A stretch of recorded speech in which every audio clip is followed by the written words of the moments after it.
I'm Amber Davies and welcome to Call to Stage. This is the space where musical theatre takes centre stage. From unforgettable backstage stories with incredible special guests to insights from my life and my theatre journey. We're leaving it all on the mic every single week, so let's jump in.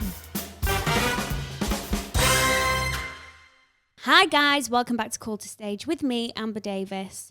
I am dusting off cobwebs today with my wonderful guest, who I'm going to introduce in a second. But I've had a 2-month sabbatical because I was focusing on The Great Gatsby, and now I am back and roaring and ready to go.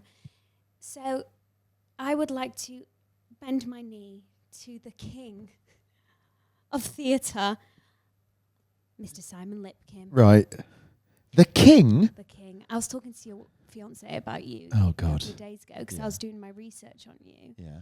And I was like, hang on. I said, is Fagin his first nomination for an Olivier? Yeah. She dropped the mic. It's a mic drop. It's a mic drop. I'm sorry. Why? How? Well, because do you want to know how I actually describe myself? Go on. The Will Ferrell of the musical theatre world. You are. That is you. Entertain a lot of people. Yeah. Not everyone likes me. Some people find me a little bit annoying. Lots of Okay. people find me very funny. But critically, it never happens. Okay. I like that. That you like stand strong on that. But I'm all right with that.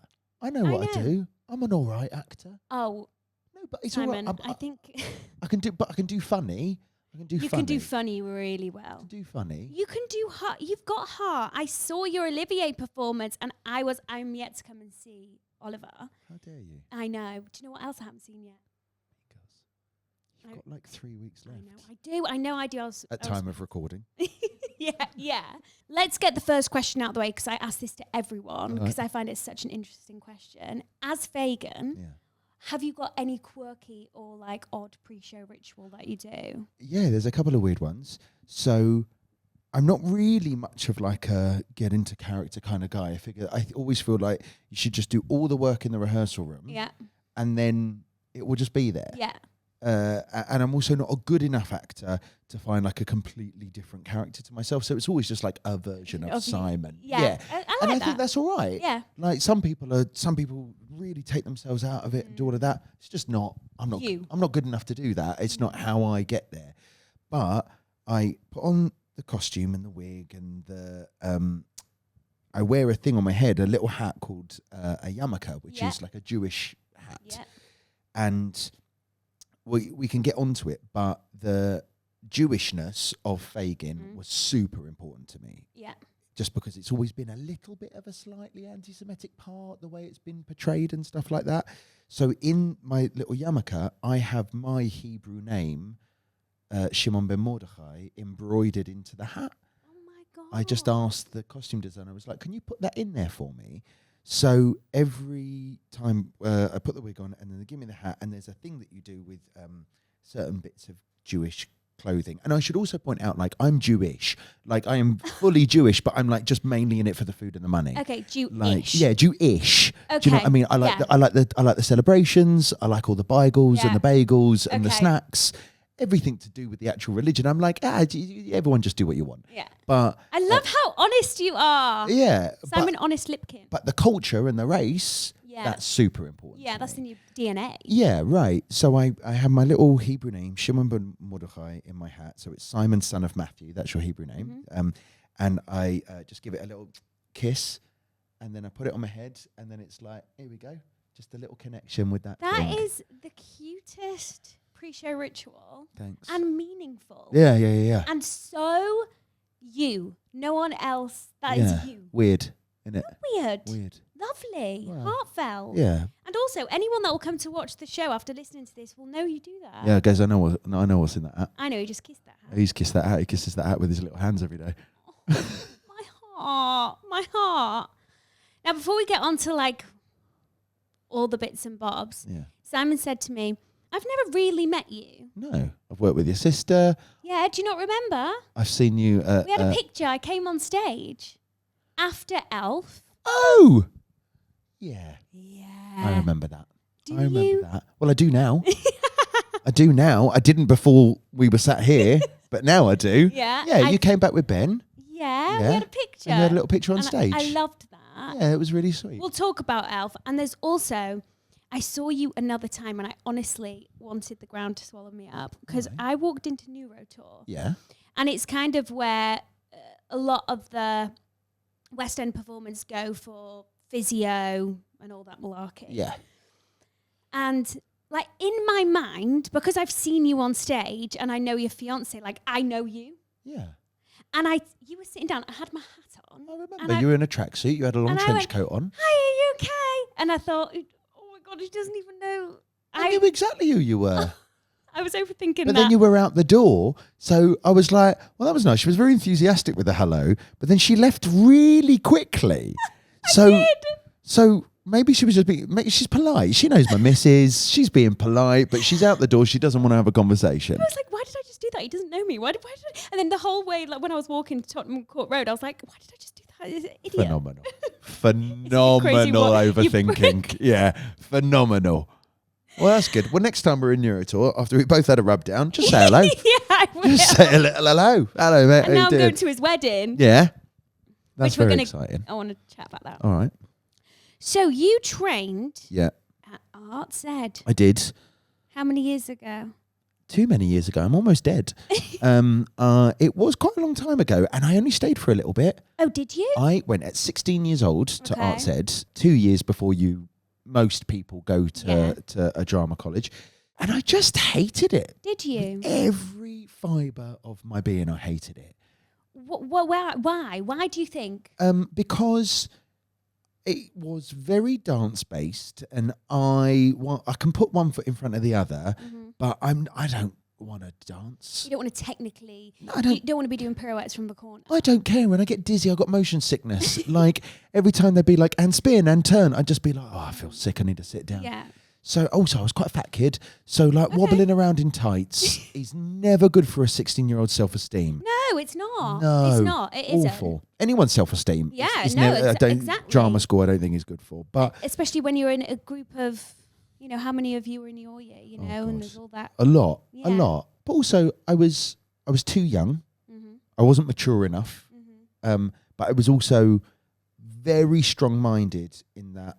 Ever since I was a little boy, I've known what I wanted to do. I haven't really known that I wanted to be an actor, but I just knew that I loved entertainment. So when I was a little kid, I taught myself to juggle and play the piano and do magic and work a puppet. And I was just obsessed with learning how things worked. Sammy Davis Jr. would come out and he'd sit and he'd croon a beautiful song, and then he'd do a sketch, and then he'd do gunslinging, and I was like, I want to do that. And that's always what I wanted to do. So when I got to college, and I had been at Sylvia Young's before that. Yes. But when I got to Arts Ed, it was very much like conform, do this, be good at everything, just the right amount to get through. Yeah. And I couldn't help feeling like they never really encouraged anyone to shine or be individual. True, authentic. Yeah. And I think maybe that's different now. I think maybe college is a slightly different experience. I don't know, but I think depending on the type of person you are, college can either make you grow, or make you realise I don't want to be put in that box. Yeah. Where did you go? I went to Erdang, and I've got to say, like? I loved it. Yeah, right. But I love being under a routine. I love having people above me. Yeah. Like I like to be not told what to do, but I work well in those situations. Yeah. I don't. No, that's what I mean. Yeah. And I think that's good that you're honest about your training, because a lot of people think it's the be all and end all. It's not. It's not. It's really not. I think the only thing that it actually helps you with is when you leave, if you've got an agent, there's just some kind of like brand recognition that just means like, it's like if you're going to go and buy paint, you'll go to B&Q or you'll go to Farrow and Ball. You won't go to like a little independent place that you've never heard of, because you're just a bit like, well, I don't know what that gives me. Yeah. So, and you should go there because you'll get a better price, but a better product, probably unique stuff. Yeah. But that's what I think it helps with. And it also does help with structure and routine and foundation and drive and all of that sort of stuff.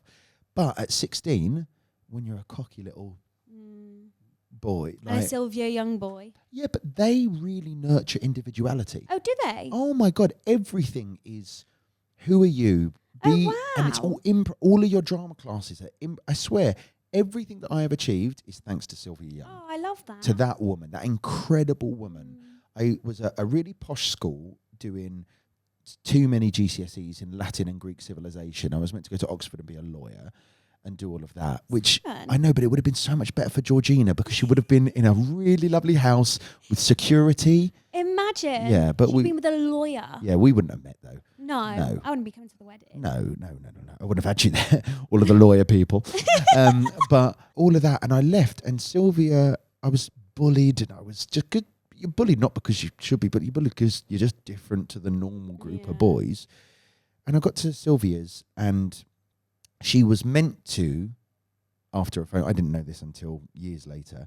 My mum and dad called them and said, he really wants to come to your school, but he's doing well at this school. And she said, just bring him in and I'll tell him no, so I'll be the bad guy. And so they marched me off to Marylebone, and I chatted to her, and maybe I should have been a lawyer because I pled my case. And she said, sing me a little song. So I got on the piano and I sung Any Dream Will Do. And then she said, do you know any acting? And I did a speech from Midsummer Night's Dream. I did a bottom speech from Midsummer Night's Dream. And she went, oh, okay. And then she went back into my mum and dad and just went, I'm just going to keep him for a couple more hours. And they were like, what is happening here? This is not the plan. And then she said, you can start next week if you like. Just talent. Changed my life, though. Yeah. That woman's confidence to just go, no, you'll do it. You've got this. You've got this. And she was right. Changed my life. I walked in on the first day, and there were all these kids there, and you would wear just like a t-shirt and joggers to school with the Sylvia's logo on it. And it was someone's birthday, didn't know whose, and they were like, can anyone play the piano? We should sing to them. And I was like, yeah, I'll play. So I played Happy Birthday, and all of those people, for the first time in my life, didn't mock me for singing and playing the piano. Yeah. They were like, that's amazing. And then we sung, and there were so many harmonies in that Happy Birthday rendition. Course. They lit a sparkler, an outside one, set off the fire alarms, and we all had to be evacuated. That was my first day at Sylvia's, and I was like, I'm home. Yeah. It was amazing. I love that. Yeah. I love that so much. So you've had two different training experiences. Yeah, very much. And that's kind of the gist of people. You know, they've had iffy beginnings. Yeah. I want to talk to you about, because I always kind of wait until the show you're in to speak last, but I don't. I want to speak to you about Oliver now. Okay. Revival at the Gielgud. Yes. Nominated for an Olivier. Yeah. So. That was mad. Your performance, I was sobbing. Oh. And I just think it's because I kind of know you through Georgina, and I was thinking of Georgina watching you, and I was thinking like, it was epic. It was the standout for me of the night. Thank you. How squeaky was your bum? The squeakiest, I've got a big tuchus. That's the Jewish word for bum. Like, there's a lot to squeak, and it was squeaking. Was it? Oh. Well, guys, when I tell you, this is one solo man on that big stage, and how big is the audience at the Royal Albert Hall? Yeah, 5,000. Makes me feel physically sick. Yeah, maybe something like that. It's somewhere in that range. And when you're standing on stage, it kind of feels like the audience is coming over you. They disappear. They you can sort of see people, and then you go, oh well, that's just the ceiling, and you're like, nope, that's more people. Yeah. Like it's a lot. But also, what was nerve-wracking about it is that on that night, that's everyone in the industry ever in one room and Idris Elba. Like there's so much going on in there. You're like, oh, this is everyone that can hold your career in their hands. Oh yeah. And everyone that you respect and love. And it was. What was going through your mind that 10 seconds before you entered the room? Because you came running in. Yeah, I did come running in from the stairs, which I think was probably a really good. The best thing. Yeah. The best. I did it deliberately. Oh, did you? Yeah, I was like, can I pelt in from somewhere? Because I was like, I'm gonna have so much nervous energy that if I have to run 300 yards around the Royal Albert Hall, that'll get all of that out. It didn't. it was still very much there. Well, I think this is a credit to your massive career and all of the, I mean, you've had so many experiences, but it felt to me like no one was more in control than you in that moment. That's very nice. Like you did not, like it felt like you were so in control, and I just thought, wow. That's nice. It was nerve-wracking, and also there's technical things. That's a 7-minute song in the show. I know. And we had to do it in 3 minutes and 45 seconds. And nothing is in time. It's all conductor-led or me leading the conductor, and I couldn't see him. And God. Like, there were so many things that I was just like, oh, God, please don't let it go wrong. Don't let it go wrong. Don't let it go wrong. It's when I watch it, obviously, I hate it. Oh, Simon. But it's true. I hate it. It's over-energized. The breathing's not in control. It's not quite focused enough. But then I take a little step back and I go, give yourself a break. Like, it's all right. When you see you did that. Yeah. Retrospectively, it was an amazing experience. Yeah. But do you want to know the schedule for that day? I've heard. Go on, tell me from start to finish. Okay. Let's forget the week leading up to it with all the hours of stuff. Let's just go the day. 7 a.m.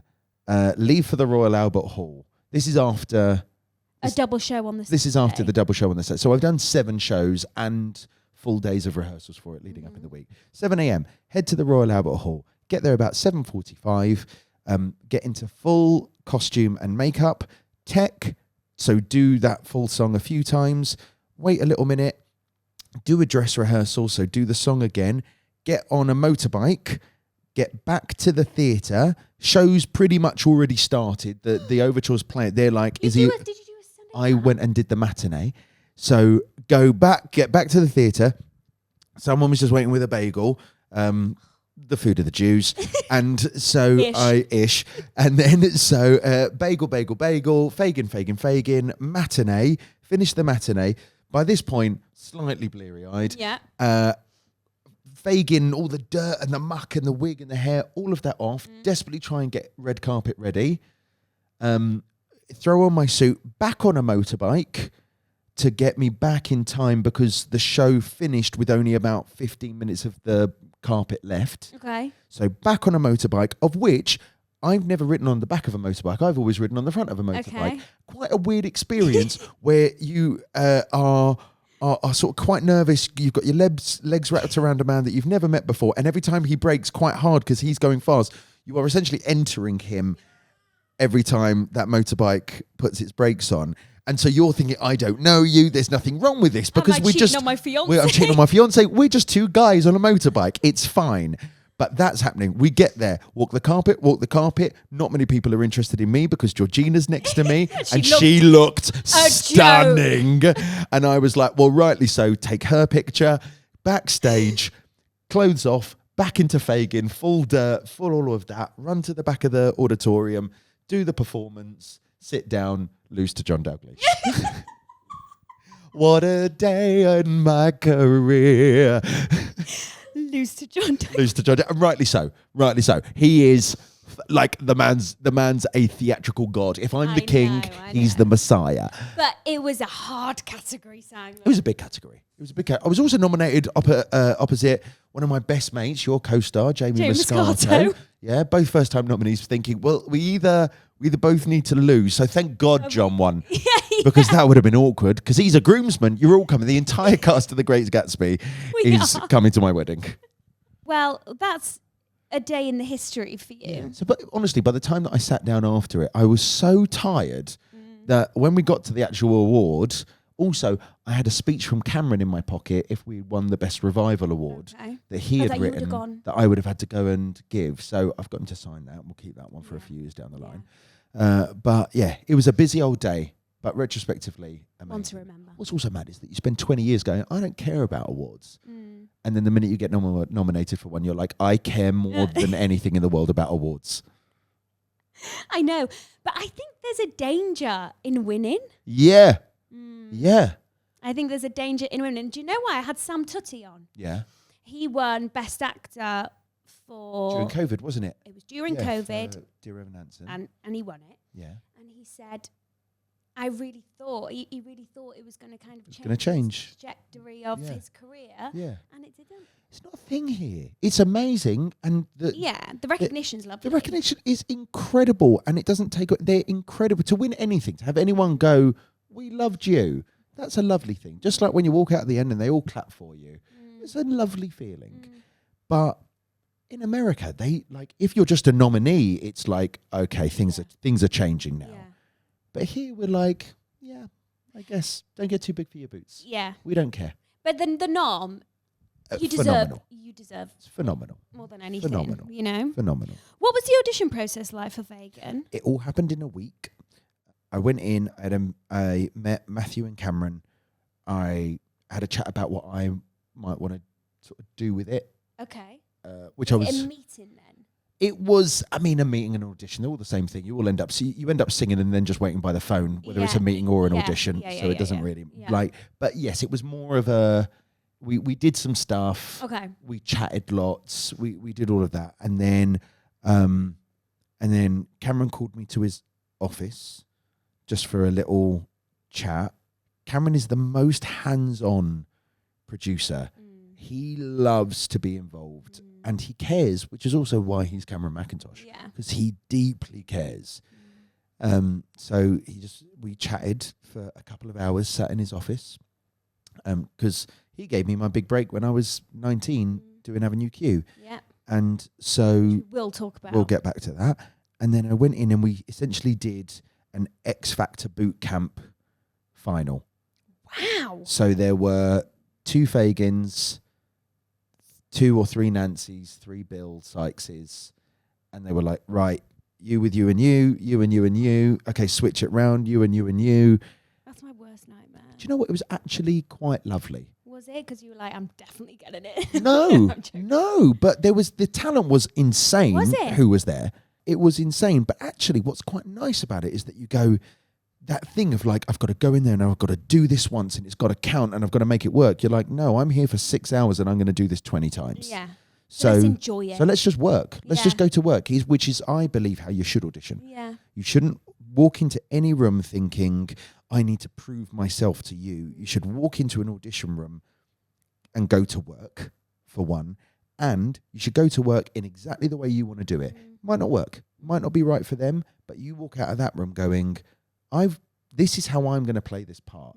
And that's going to be the most authentic way that I can do it.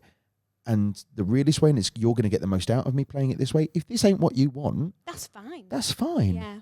We'll go for the other person because that's better for your jigsaw puzzle. But that comes with experience, this attitude. Yeah, but I think there's no reason for age or length of career to impact that attitude. Like, just walk in. You know how you want to play the character. And if it is nothing, don't show them what you think they want to see. Yeah. Because that's not what they want. No. Just do you, and it will either make them go, we have never thought about it like that. Oh my God, that. Or they'll just go, that's super interesting, but it's not right for this. But either way, you walk out with your head held high going, I've just gone to work. That's all I did. I just went to work. That's amazing. You are literally like, have you ever thought about writing a book? No. Dyslexic.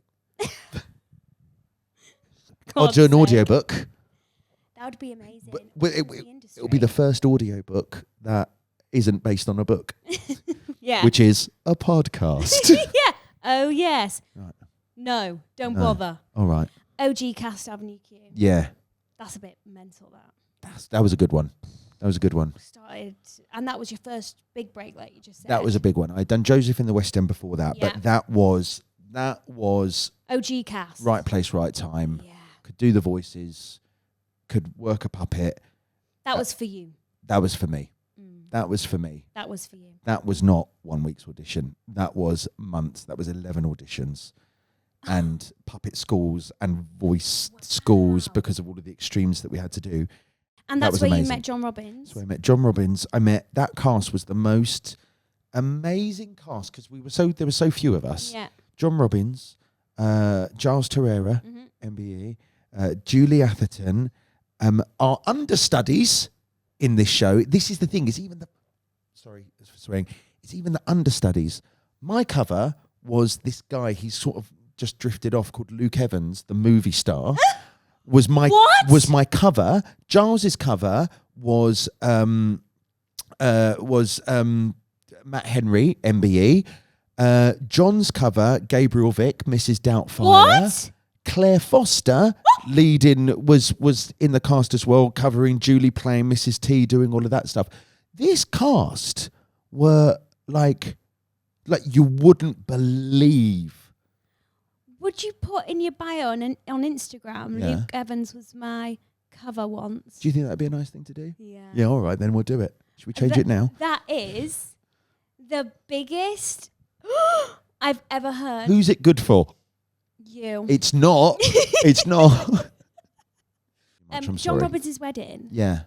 He asked me to ask you about. Don't worry about it. Maybe I was meant to sign the registry and be the witness and do a reading, and maybe I was late and I didn't turn up and I missed it and I turned up just as the photo started.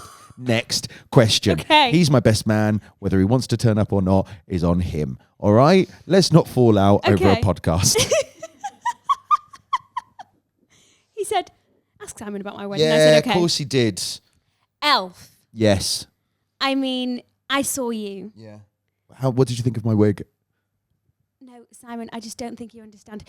Your comedy timing and humour is up my street. Everything you did, Yeah.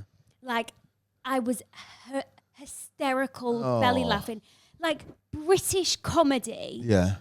Isn't it an American script? Yeah, the Americans wrote it. Yeah, well, no one could have played that role better than you. Oh, thank you. Did you have fun doing it? Yeah, I loved it. It was hard because I hadn't done the music in a little while. I've been doing telly and all of that kind of stuff mainly. But and I'm not really a singer. Like, I can sing, but I'm not really like a technical singer, and I smoke way too much, and like I don't look after myself at all. I don't do cool downs after the show or even really warm up. I just like go, well, I'm sure it'll be there today, and go for it. If you've got a siren. And usually I don't. Georgie laughs so much because in the morning I go,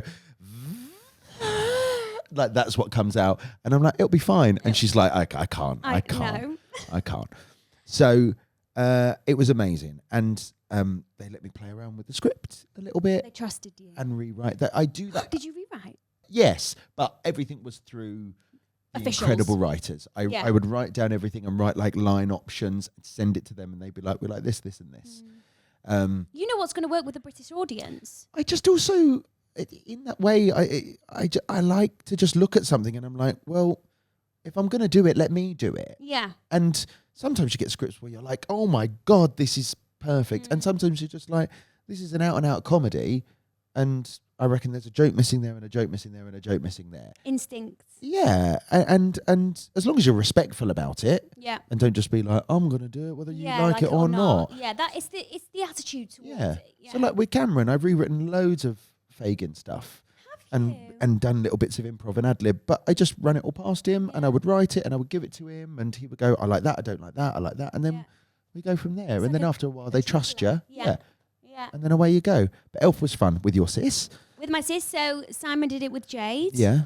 And that's where you met. We've been talking about Georgie, which is Georgina Castle. We've Georgina had her on Castle. the podcast. She's playing Regina George in Mean Girls right now. Yeah. And she's just announced today she's doing 51st Dates. 51st Dates, Which yes. I knew it was coming. I had no idea she was doing it. Oh, she's so excited. I mean, she's perfect. Yeah, she is. Perfect for every role she does. Yeah, I'm punching. Like, it's like into an... Crazy. and I'm glad you agree because... but I just don't think it's Georgina Castle. I know, but when you look at her exes, and I'm not kidding, and she won't mind me saying this, they are, what's the plural for Adonis? Adonai? They are a collection of Adonai, Greek statuettes. They are either multimillionaires, washboard-abbed models, and then this chubby little Jew boy turns up, and I was in a ginger wig that was ill-fitting. I swear to God, I looked like slight budget ginger Trump. Like, I looked awful. I was almost 20 stone, and somehow she fell in love with me. I know why. Why? Because you laughed her into bed. And that always Don't works, touch me. It's Simon. uncomfortable. Take your hands off me after you've spoken about that. But when you see you two I've together, gone it's the biggest power couple of our industry. Yeah, she's better than I am at everything. She's a better human than I am. She's smarter. She's the most intelligent woman. She's beautiful. She's talented. Like, her tummy, like the skin on her tummy. I was always so jealous of it because she's got like the best abdominal section I've ever seen. Yeah. Let's put a baby in that and ruin that. So she's annoyingly nice. Yeah. She loves to party. She loves it. That is where we bonded. Yeah, that's good. I was like, you're my type of girl. Yeah, and we're opposite.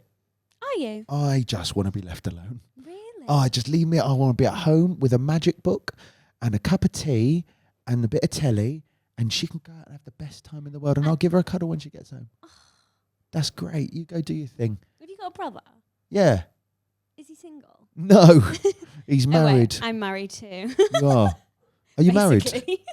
I just bought a house with him. Oh, I basically am. That's exciting. Other things, before we move on to Patreon, I just want to name a few of the things. Wind in the Willows, Guys and Dolls, Nativity, Brian and Roger, The Lorax, Assassins, Rock of Ages, Spamalot, Joseph. Favourite contract out of them? Oh my God, Assassins at the Mania Chocolate Factory, directed by Jamie Lloyd, with the most incredible cast I've ever worked with. I love that. Yeah. Jamie Lloyd. Yeah.